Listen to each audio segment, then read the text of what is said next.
Black girl confesses in court. Even the judge is too stunned to speak. The Georgia sun had only just begun to rise, casting a soft amber glow through the hazy windows of a worn-out family courtroom in downtown Atlanta. Courtroom 4D wasn't glamorous. The ceiling tiles were stained from age, the wooden benches creaked, and the air conditioning sputtered more than it cooled. But for a girl named Amara Fields, this unremarkable place was about to become the stage where everything in her world would finally crack wide open. Amara sat stiffly on the second bench, legs swinging slightly above the floor. At just 12 years old, she looked both older and younger than her age.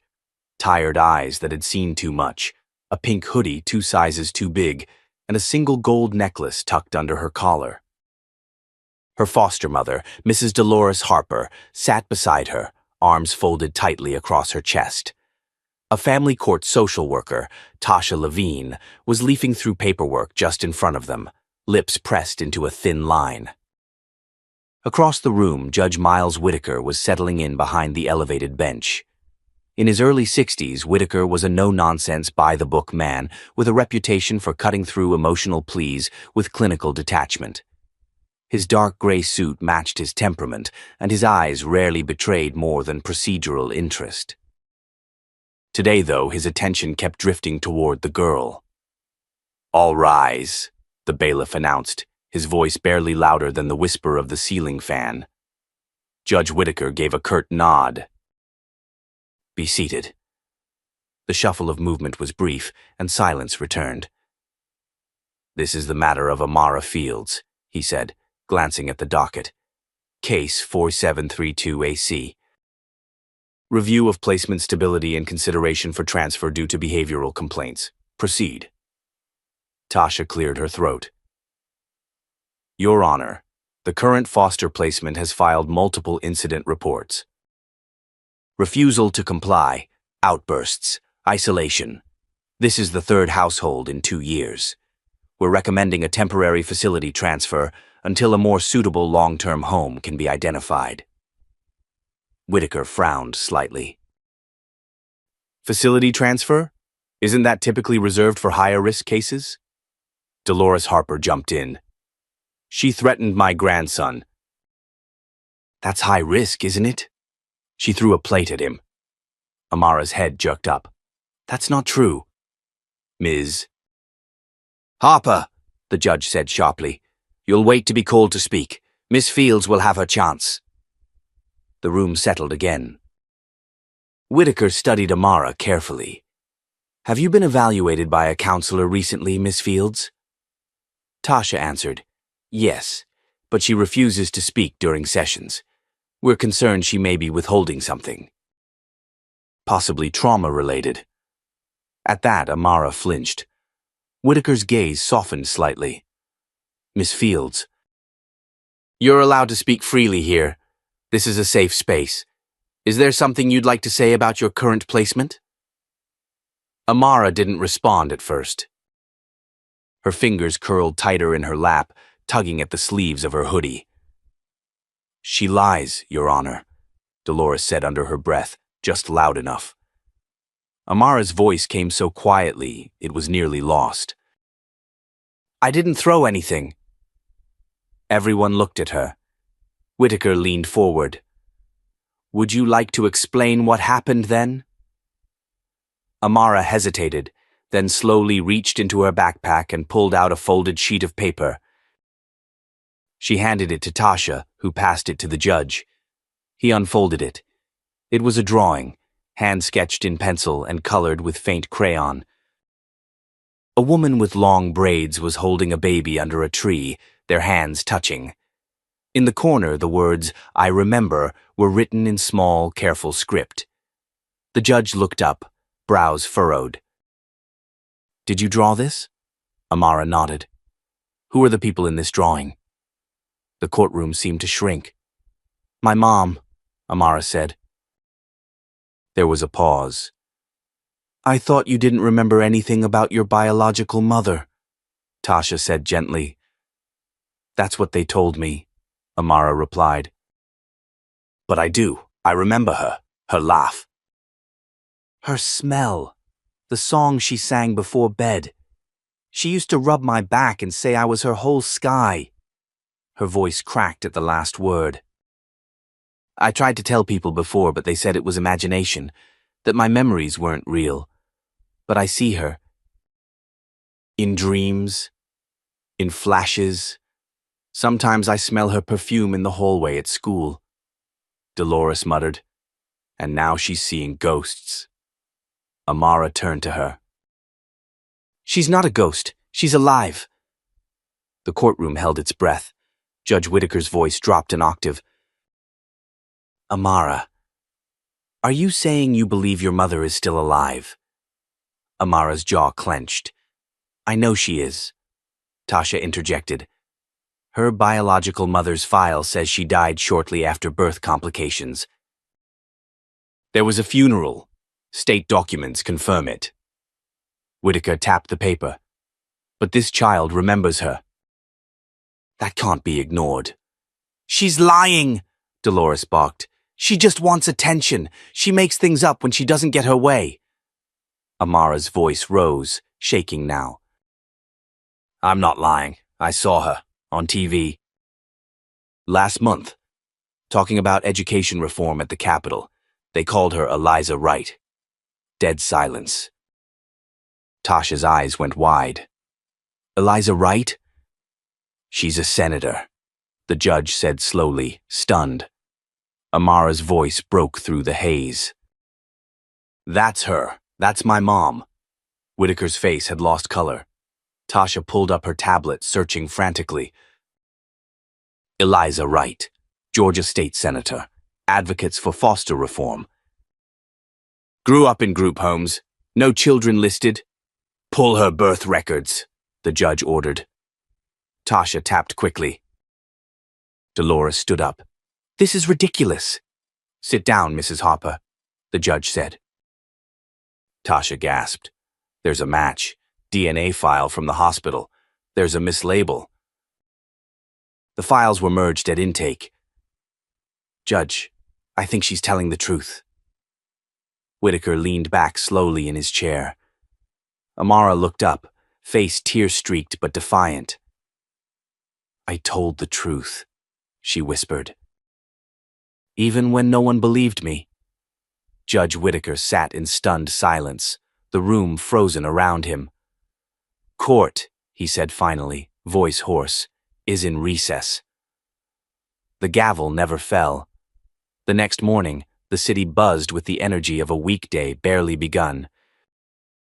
But inside the cold walls of the Georgia Department of Human Services downtown office, the air felt dense and wired, like the moments before a summer storm. Tasha Levine sat stiffly at her desk, her fingers frozen above her keyboard, her mind still tangled in the events of the courtroom the day before. Amara Fields had said a name. Eliza Wright. A name Tasha had seen on flyers, at panels, on news programs speaking fiercely about protecting children in the system. A woman with the kind of iron presence that could command attention just by entering a room. And now a 12-year-old foster girl with trembling hands and a fire in her voice claimed that woman was her mother. The screen in front of Tasha blinked, waiting for her to finish the input. She exhaled slowly and continued typing the formal report. Subject made credible claim regarding biological parentage. DNA verification requested. Immediate review of historical placement records required. She hit send. Across town, inside the quiet hallways of the Georgia State Capitol, Senator Eliza Wright walked briskly toward her office, her leather heels tapping across the marble floor. She was known for her discipline, always on time, always composed, always prepared. Her assistant, Jenna, trailed behind with a tablet in hand, rattling off updates about committee meetings, donor calls, and a photo op scheduled with the mayor next week. But the senator had stopped listening. Something had been off since the night before. When she got home the previous evening, she found an envelope on her front porch. No stamp, no return address. Just her name scrawled in black ink. Inside had been a single photograph, A woman who looked eerily like her, younger, wearing a hospital gown, cradling a newborn baby. And on the back, in faint pencil, Amara. June 18th. She remembers. Eliza hadn't slept. She hadn't had children. That was a truth she had never questioned. It was part of her public identity, how she used her own difficult childhood as a rallying cry for kids in the system. She had always said the system failed her, and she would be the one to fix it. But now that photograph had her questioning everything. When she entered her office, her chief of staff was already waiting. "Senator, you've got a call. It's from a Judge Whitaker. Says it's urgent." She froze. "Put it through." The voice on the other end was gravelly but unmistakable. "Senator Wright, this is Judge Miles Whitaker. I apologize for the direct contact, but this is a matter that may require your immediate attention." "I'm listening," she said, every muscle in her body tightening. "Yesterday in my courtroom, a child under state care named Amara Fields claimed that you are her mother." Silence. "I know this is unusual," he continued. "But her testimony was remarkably specific. She described you in ways that suggested not only a memory, but familiarity. And she presented a drawing, one I believe you should see." Eliza didn't speak. Whitaker continued. "We're initiating a DNA test under state protocol. It should be processed within 48 hours. In the meantime, I would like to meet with you." Eliza's breath came in short, quiet gasps. I'll send someone from my team." "No," he interrupted gently. "With respect, Senator, this isn't a political matter." "Not anymore. This is personal, and you deserve the chance to hear it in your own words." She hung up without responding. At that very moment, Amara sat cross-legged on a cot in a temporary state group home on the outskirts of the city. Her duffel bag rested near the foot of the bed, untouched. The place smelled like bleach and distant sadness. The other kids kept their distance, sensing that Amara had brought with her something dangerous, something that made adults whisper and eyes linger longer than they should. Tasha arrived not long after, clipboard in hand, trying to manage the storm that had erupted after Amara's confession. She knelt beside the bed. "They're testing the DNA," she said gently. "We'll know for sure by tomorrow." Amara looked away. "I already know." Tasha hesitated. "There's a chance she didn't know either, Amara. That something happened and—" "I don't care if she didn't know. I just want her to remember me." "That's all." The girl's voice held no anger, just a raw, aching hope. "I drew that picture when I was 6. Every year, I draw another version of it.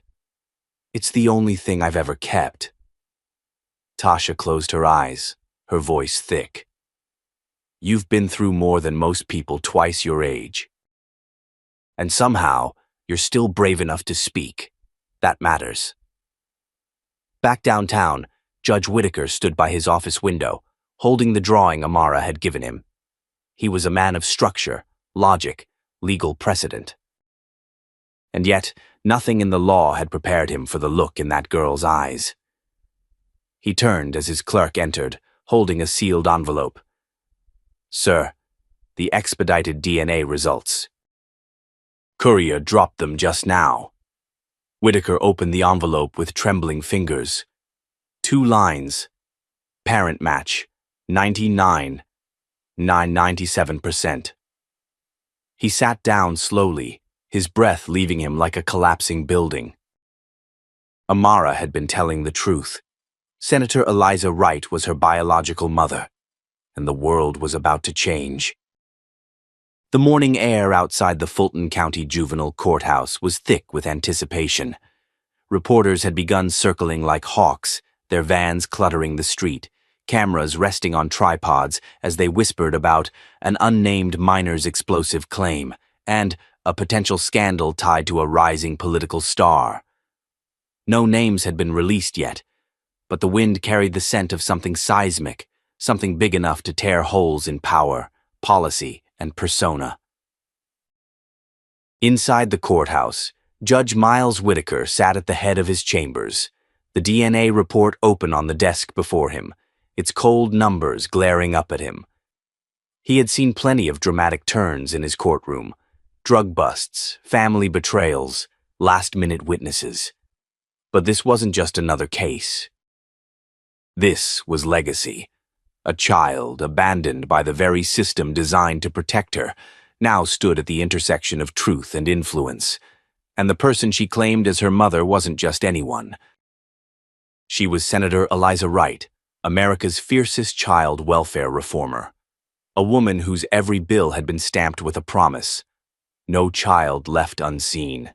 And now one of them had come back. The door creaked open behind him. "She's here," the clerk whispered.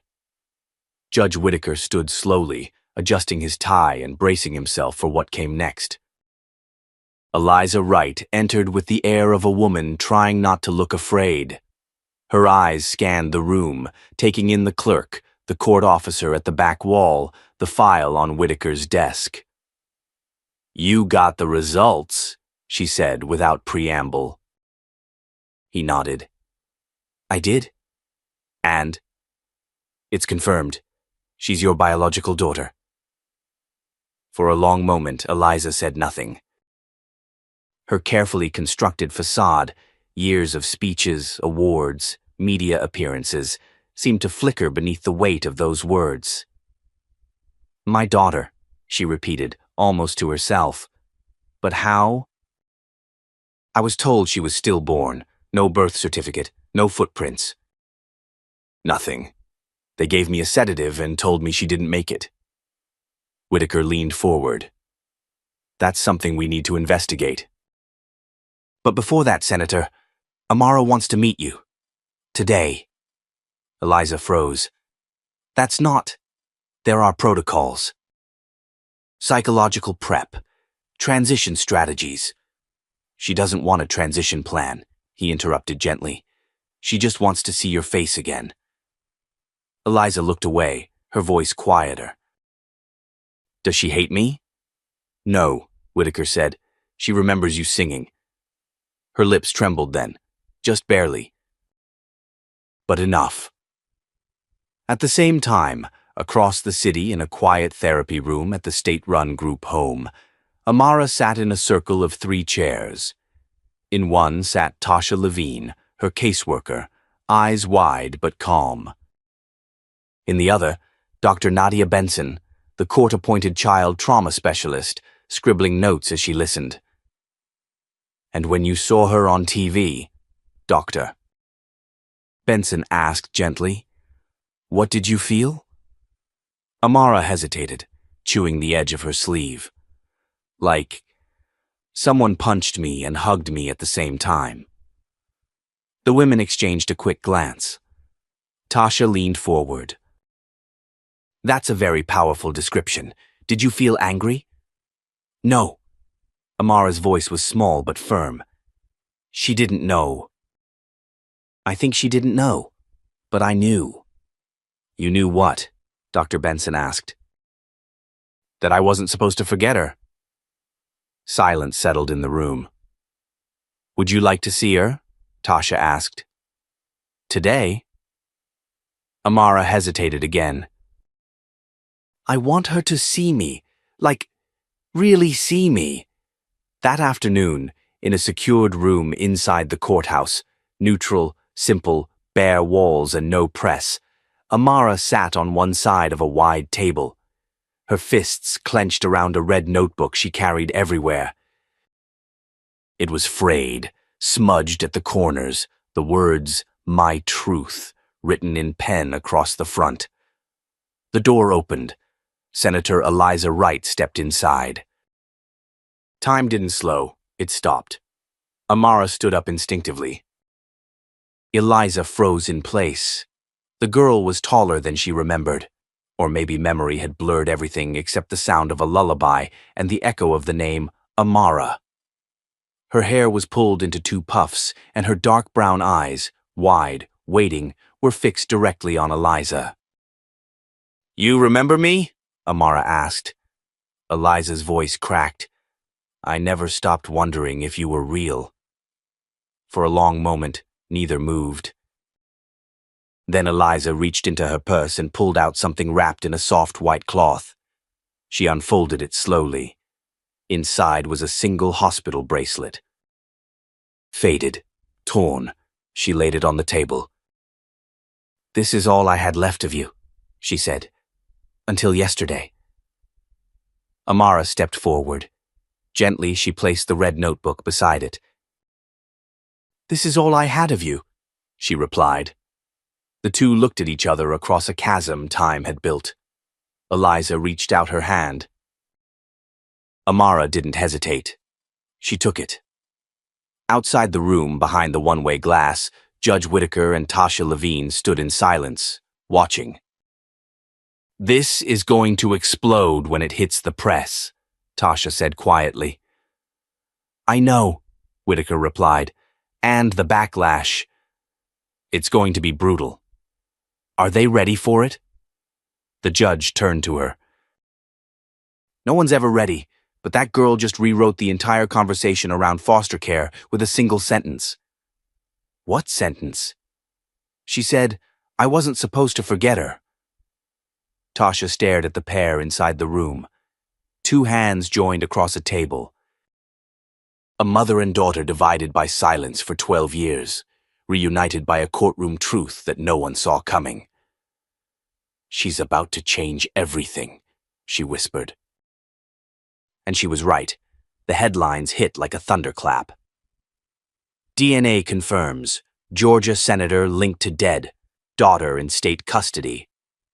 Senator Eliza Wright at center of shocking reunification scandal.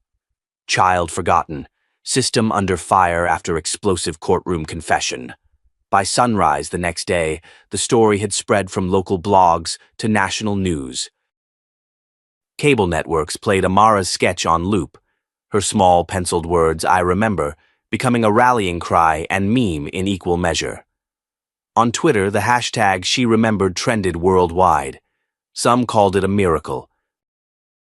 Others called it a scandal. No one called it simple. Inside Eliza Wright's private Capitol office, the walls once filled with accolades and smiling photo ops now felt suffocating. She stood at the window, jaw clenched, her reflection blurring against the glass. Behind her, her chief of staff Jenna paced furiously. "Half the donors are pulling their statements. 2 committees want answers, and the governor's office has requested a closed-door briefing by noon."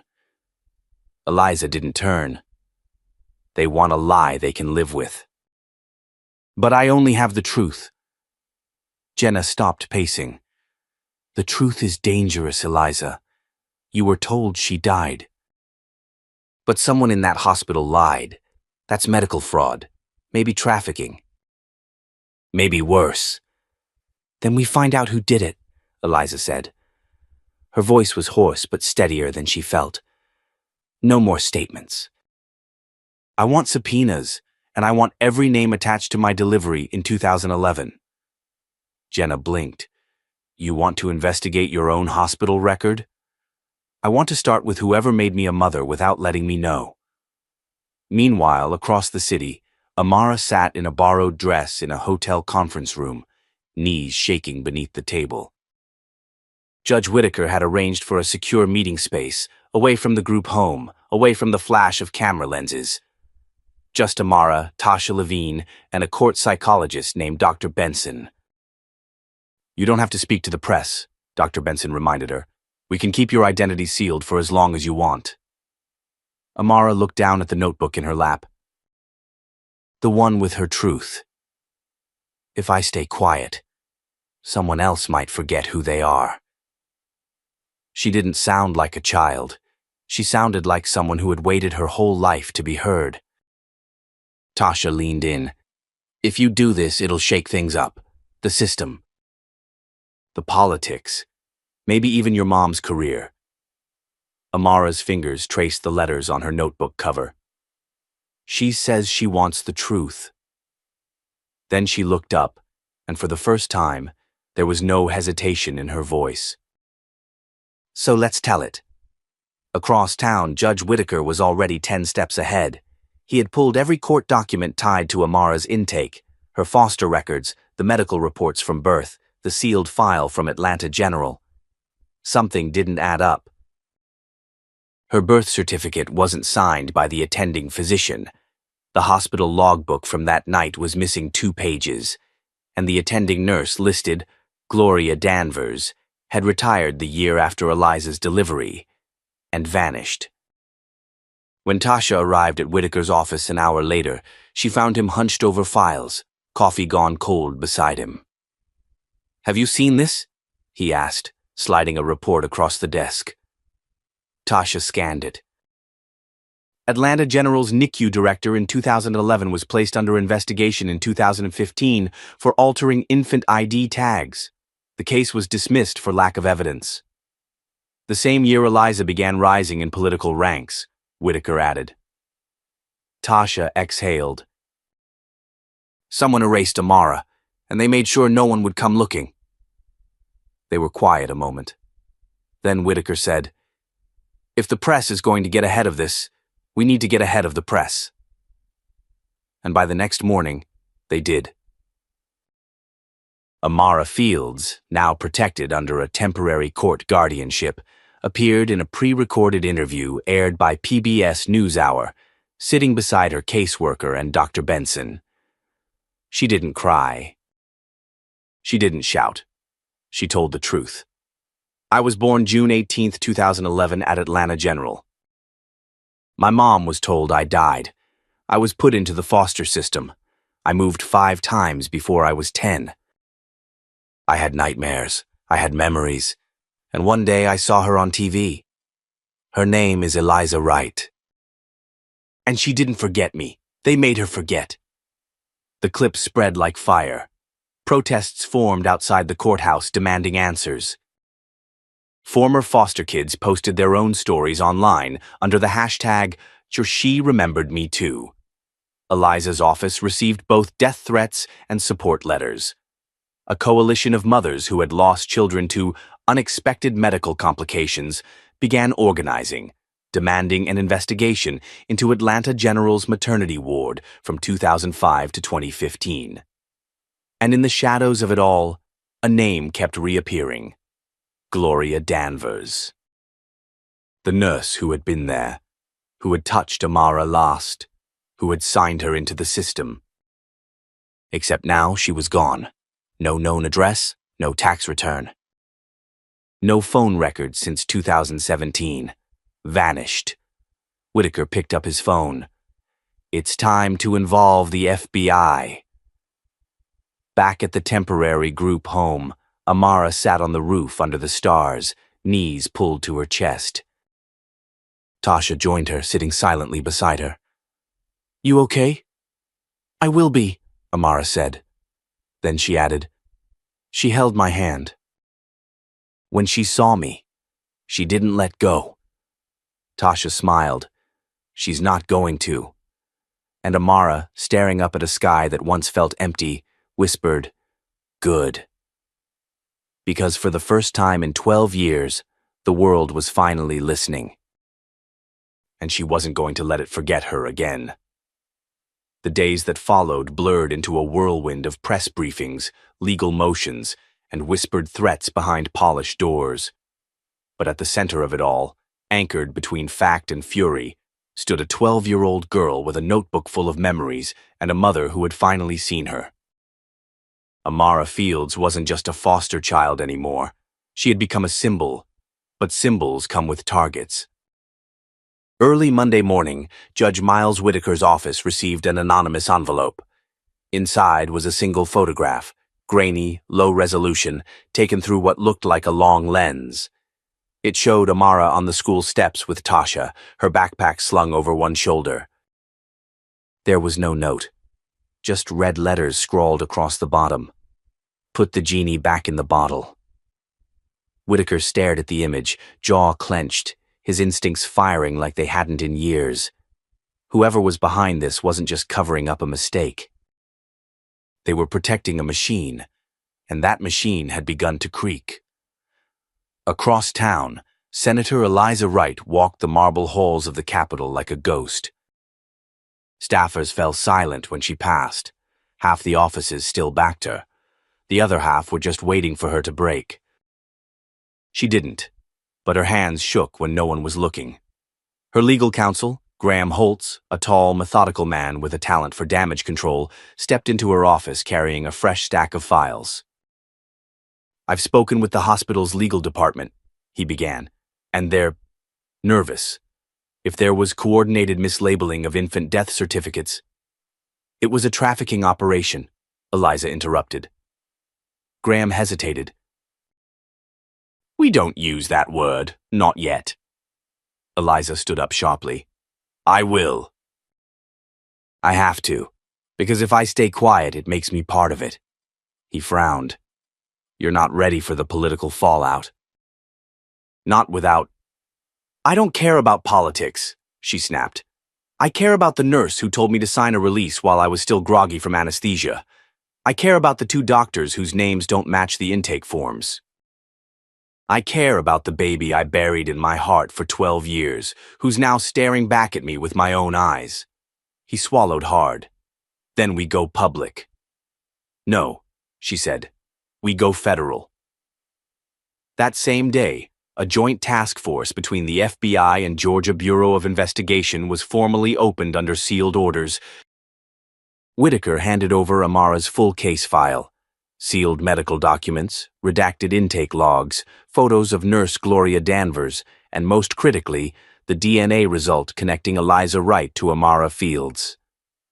That night, Whitaker met Tasha in a downtown diner under an assumed name and burner phone. He handed her a flash drive.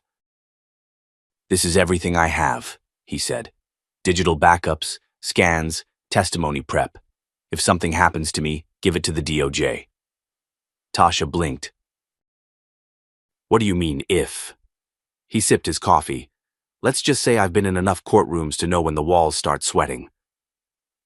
Meanwhile, Amara sat with Dr. Nadia Benson in a quiet room with no windows and a lamp that flickered every 20 seconds. "They're saying I'm brave," she said, picking at the hem of her sleeve. "You are," Benson said, "but I'm also scared." "Is that allowed?" Benson smiled. "Scared people tell the most important truths." Amara nodded slowly. "I want to testify. When the trial happens, I want them to see my face when I say it." Benson leaned forward. "That's a choice you get to make. On your terms." Amara looked down. "I didn't have a choice for 12 years. I'm taking one now." That same night, in a nondescript motel 2 hours outside of Atlanta, a woman with brittle gray hair and hands that shook when she held a pen sat alone, flipping through a worn manila envelope. Inside were documents she hadn't looked at in a decade. Patient logs, nurse rotation sheets, and a birth certificate with Eliza Wright's name scratched off in pencil. Her phone rang once. She didn't answer. She walked to the bathroom, stared into the mirror, and whispered, "I can't hide anymore." It was Gloria Danvers, and she was ready to talk. Back in Atlanta, Eliza arrived unannounced at Amara's temporary placement. The room was quiet. The air stilled when she stepped inside. Amara looked up from her bed, notebook open in her lap. "You came back," she said. Eliza swallowed hard. Always. She pulled something from her coat pocket, a thin, delicate necklace with a tiny silver moon charm. "I bought this the day I was supposed to take you home," Eliza said. "I wore it for 2 days. Then I put it in a drawer and tried to forget." Amara stood slowly. Eliza knelt. "May I?" she asked. Amara nodded. The necklace fastened like it had always belonged. Does this make us okay? Eliza whispered. No, Amara said softly. But it makes us start. They stood together in silence. Then Amara reached into her red notebook and tore out a page. It was a new drawing. A woman with a moon around her neck and a girl with fire in her hands. They were holding hands beneath a tree. The caption read, "She remembered me." I remembered her back. The world outside was still watching, but inside that room, it was just a mother and her daughter. Starting again. The next morning, Atlanta woke to headlines that hadn't been written yet, but were already echoing through courthouse halls and Capitol elevators. The whispers had become voices. The voices were now threats. And the storm was no longer coming. It was here. At precisely 8:05 a.m., Judge Miles Whitaker received a call from a blocked number. He answered out of instinct, not expectation. A voice, filtered and emotionless, said, "Drop the inquiry, or the girl disappears again." Then it hung up. Whitaker didn't hesitate. He dialed Agent Claire Menard of the FBI task force. "Protect the girl," he ordered. "Round-the-clock detail." "Do not underestimate this threat." "We're already 2 steps ahead," Claire replied. "We've traced a chain of falsified adoption transfers tied to a shell agency in Louisiana, Safe Haven East. Guess who signed off on half of them?" "Gloria Danvers. We've tracked her to a motel outside Augusta. She's agreed to talk." Whitaker let out a breath he didn't know he was holding. "Don't lose her." That same morning, Eliza Wright stood before the press for the first time since the revelation. A podium had been set up outside the Capitol building. Behind her were 3 American flags, flanked by members of her legislative staff, stone-faced and silent. But Eliza didn't speak as a senator. She spoke as a mother. "2 weeks ago, I learned that a child I was told had died 12 years ago was, in fact, alive," she began, voice steady but raw. "Her name is Amara. She is brilliant, brave, and resilient beyond anything I can comprehend. And she is my daughter." The gasps from the crowd were immediate. Cameras flashed like lightning. Eliza continued, "I stand before you not as someone who discovered a scandal, but as someone who survived one. This system, the one I have spent years trying to reform, failed both of us, and now I will tear it down, brick by brick, until not a single child is lost again." A reporter called out, "Senator Wright, are you saying the foster system intentionally concealed your daughter's existence?" Eliza didn't blink. "I'm saying there is a network that trafficked infants under the guise of failed birth outcomes. I'm saying the records were manipulated, the names erased, and the only reason I'm standing here today is because a 12-year-old girl remembered my voice." Back in the secured group home, Amara watched the press conference from a tiny TV mounted on the wall. Tasha Levine sat beside her, jaw slack. "She said my name," Amara whispered. Tasha turned to her, voice thick. "She said the world has to hear you, all of you." A few hours later, Amara sat at a polished table inside a private FBI interview room. Across from her sat Gloria Danvers, her face lined with decades of guilt. Between them lay a recorder and a sealed evidence file labeled Operation Nightlight.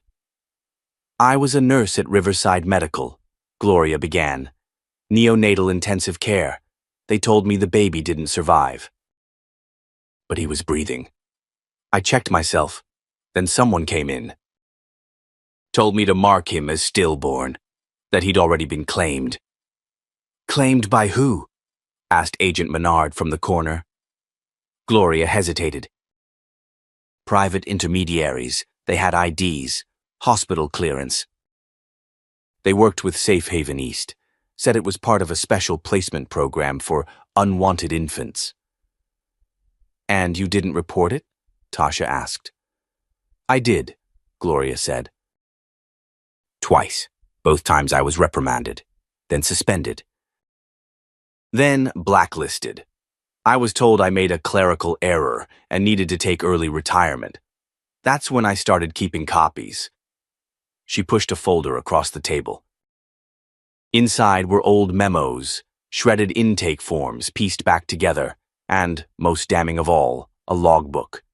In it, dated June 18th, 12 years ago. Infant female. Mother, Eliza Wright. Status, stillborn. Discharge order signed by proxy. Transfer, SH East. The initials beside it weren't Eliza's.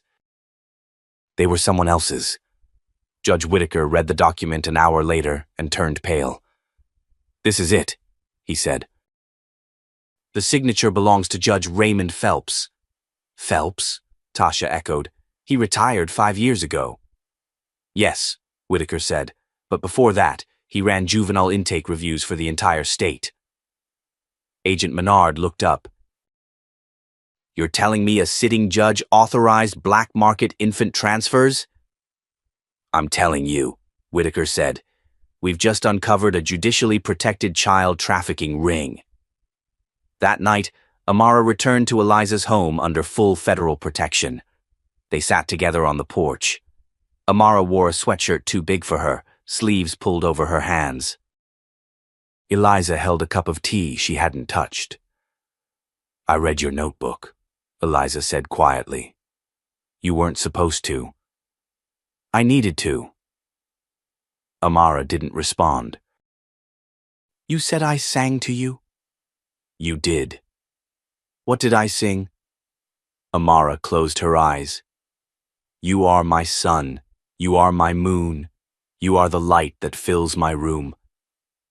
Eliza's breath caught.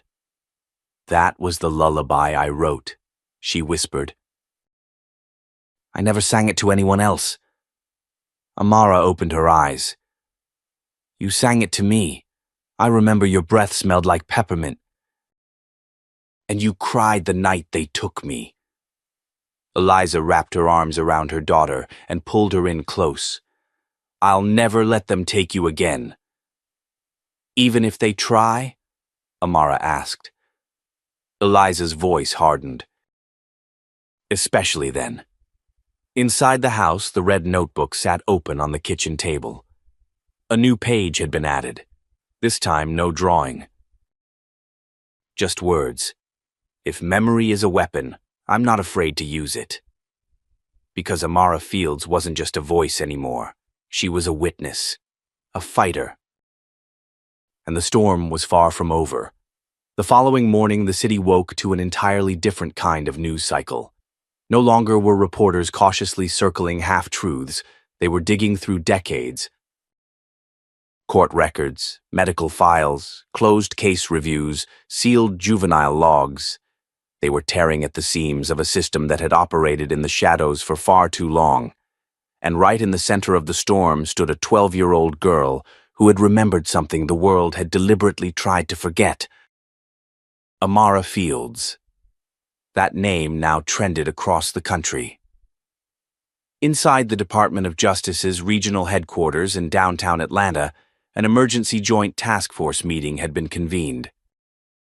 Seated around the table were FBI agents, U.S. attorneys, representatives from the Department of Health and Human Services, and state officials who suddenly looked like they had aged 5 years overnight. Judge Miles Whitaker was present. So was Senator Eliza Wright, her presence sending an electric current through the room. But it was Agent Claire Menard who broke the silence first. "We now have sworn testimony, corroborated documentation, and verified DNA evidence connecting Safe Haven East, Riverside Medical, and at least 3 former judges to a trafficking network that funneled infants into private adoptions under false pretenses." She paused, placing her palm flat on a manila folder. "And we're not done. The logbooks we retrieved from Gloria Danvers indicate that up to 37 infants were falsely listed as stillborn between 2008 and 2015. 11 of those were labeled with the same discharge code as Amara." A young assistant U.S. attorney looked visibly sick. "And what's the public line?" another asked. Eliza didn't wait for a cue. The truth. No spin. This girl remembered her mother and uncovered a network we should have caught years ago. That's the story. Anything less, and we risk burying it all over again. That evening, inside the home where Eliza and Amara now lived together under temporary guardianship orders, a knock came at the door. Eliza opened it to find Judge Whitaker standing there, tired but smiling. "I've been thinking," he said. "This girl deserves more than a headline. She deserves to tell her story." "You mean in court?" Eliza asked. Whitaker nodded. "In a public hearing. Not just for her, but for every family affected. We build the case around her. Let the country hear from the source." Amara stood quietly in the hallway, listening. "I want to do it," she said, stepping forward. "I'm not scared." Eliza looked at her daughter, surprised. "You're sure?" Amara met her gaze. "I was scared when nobody believed me. I'm not scared anymore." 2 days later, Fulton County Family Court convened a special session, closed to cameras but open to families affected by the Safe Haven case. It was the largest gathering the courtroom had seen in decades. Amara Fields took the witness stand. Dressed in a navy sweater and jeans, her red notebook clutched like armor, she faced a room filled with strangers, survivors, and skeptics. "State your name for the record," Judge Whitaker said gently. "Amara Fields." "Do you know why you're here today?" "Yes, because I remembered something I wasn't supposed to forget." Murmurs rippled through the courtroom. Amara opened her notebook. "I used to draw the same picture every year," she began. "A woman under a tree, holding a baby. I didn't know why. I just knew it felt real." She turned the notebook around, showing the pages. "I thought I was crazy. That's what they said. That I made it up, but I didn't. She was real. My mom, her name is Eliza Wright." A reporter in the back let out a breath. "She didn't know I was alive. They told her I died, but I didn't. I was taken. Put into homes, told I was hard to love, that I was broken." Her voice cracked but didn't falter. "But I wasn't broken. I was just waiting to be heard." Across the room, a woman sobbed quietly. "My mom sings a song." She used to hum it, even when she didn't know I was real. I remembered the words. That's how I found her again. She took a breath. Her hands shook. "If someone tries to tell you your memories don't matter, remember this. I found my mom." "I found the truth? You can too." Judge Whitaker's voice broke slightly. "Thank you, Amara." She stepped down. As she walked back to her seat, Eliza rose from the bench, waiting. Amara stopped, then hugged her. No more hesitation. No more space between them. That moment, an embrace between a girl and the mother the system had erased, was more powerful than any verdict. Later, outside the courthouse, a crowd had gathered. Reporters called out, microphones thrust forward. Eliza stepped up to the podium. "We aren't finished," she said. "What happened to my daughter happened to others. We have names, we have records. And now we have momentum." Beside her, Amara stood tall, not hidden, not silent. And not alone. That night, back at home, Eliza placed the red notebook in a glass case above the mantel. Amara watched quietly. "You don't have to do that," she said. Eliza smiled. "Yes, I do. This notebook is what changed everything." Amara reached out and touched the glass. "I think we're just getting started." And she was right. The national spotlight had never shone so brightly on one courtroom, one mother, one child. But for Amara Fields, now living in Senator Eliza Wright's home under joint custody and therapeutic supervision, the attention wasn't the prize. It was the responsibility.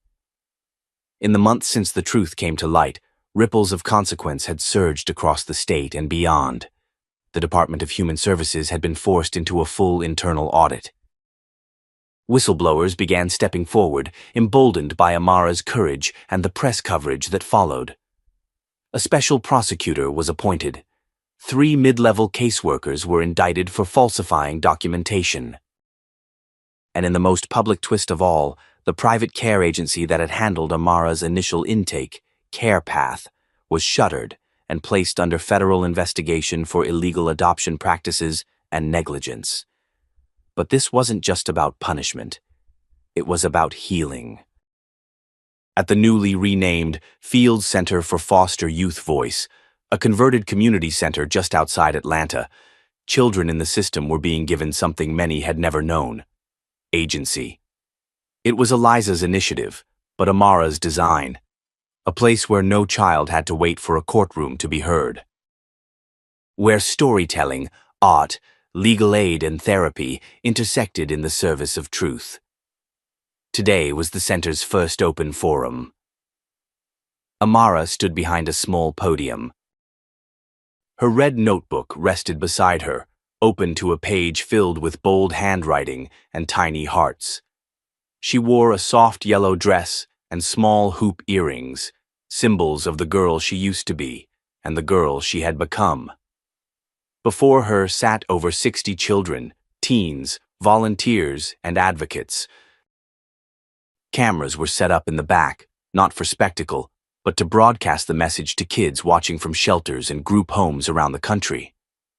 She cleared her throat, then began. "When I was little, I drew pictures because I couldn't find the words," she said. "I thought if I kept quiet, maybe the hard stuff would go away. Maybe someone would come find me. But the truth is, being quiet doesn't keep you safe. Sometimes, it keeps you lost." The room was still.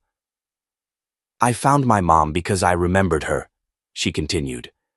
"Not just in my dreams, but in the way I refused to believe the story they told me. They said she was gone, but I could still feel her. I could still hear her voice. If someone ever tells you that your memories aren't real or that your voice doesn't matter, remember this. Sometimes your truth is the map back to where you're supposed to be." She paused, then added softly, "And sometimes your voice doesn't just find one person, it finds hundreds." From the side of the room, Eliza watched with tears in her eyes. Not the political kind she was trained to hide, but the kind a mother cries when her child becomes a light for others. A woman who had spent her whole career fighting for children now understood the battle in a new way, from both sides. After the event, a boy named Tyler, about 10, approached Amara shyly, holding a wrinkled drawing. "I remember my mom, too," he said, "but they told me I was making it up." Amara knelt and smiled. "Then maybe you're about to start your own story." By week's end, the DOJ filed a nationwide inquiry into the falsified death declarations within the foster system. Several senators, including one from California, called for a federal registry of disputed cases and better safeguards for infant reporting. The reckoning had officially arrived. Back at home, in the quiet of a rainy Saturday morning, Amara and Eliza sat on the couch with hot cocoa between them. They didn't speak at first. They didn't have to. Eventually, Amara whispered, "Do you think it's over?" Eliza shook her head. "No, but I think we're finally telling the right story." Outside, the rain let up. The clouds began to part. Amara opened her red notebook and began a new page. Across the top, she wrote, Chapter 1. Because sometimes the truth doesn't end a story. It begins one, if this story moved you, share it. If it made you think, speak about it. And if you believe in the power of memory, voice, and justice, subscribe to our channel for more stories like this. Somewhere out there, a child is waiting to be heard. Be the Echo. Thank you for watching.